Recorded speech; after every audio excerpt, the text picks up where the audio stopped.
Well, the first time somebody lies on your face, it's disgusting.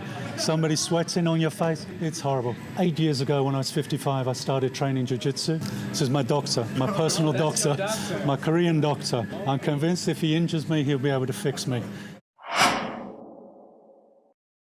Hi, my name's Tony De Barr. I'm 62 years old.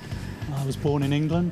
When I was a student, I played a lot of field hockey, so I was always quite active. But when I finished my degree in petroleum engineering, I moved overseas straight away. I moved to America, where they didn't have the sports I'd been used to. And I really didn't get the chance to do any sports. It wasn't until I came here. They say in Jiu-Jitsu, the best time to start is when you're 10 years old or today. And I turned up at this gym I knew nothing about.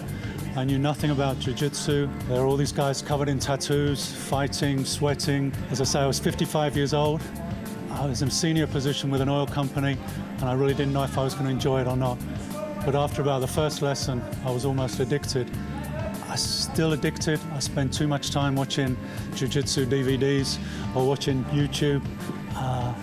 If only that translated into getting better at Jiu-Jitsu. I don't think it does, but maybe that's my age. But I really feel I'm addicted to it at the moment. I think, as with most people, I just wish I'd started when I was younger.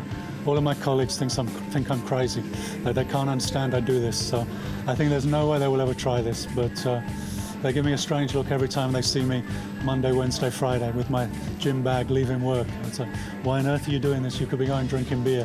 So, but I mean, I enjoy this. I feel I'm actually fitter than I've ever been at any point in my life, which at 62 is a pretty good way to feel. But I always find myself competing against people that are 20 or 30 years younger than myself.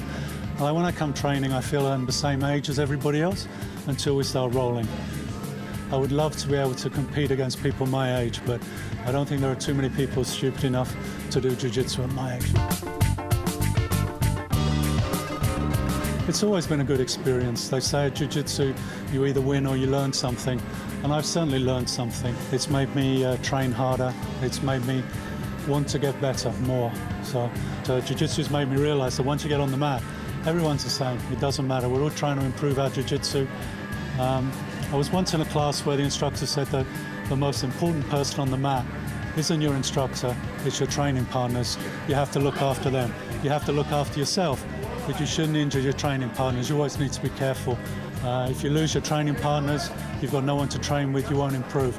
And I do feel fortunate, I have to say. Everybody I've trained with at SSC has been very aware, I think, of my age, and also that as their training partner, they want to look after each other. And it's been a very welcoming, very friendly environment. Over the last few months, it's not just Jiu-Jitsu. Quite often we're going out drinking beer, eating tacos, so there's a social side to it as well. It's not a quick journey, it's not a sprint, it's a marathon, and I feel I'm just partway through it at the moment. We're very fortunate to be training here.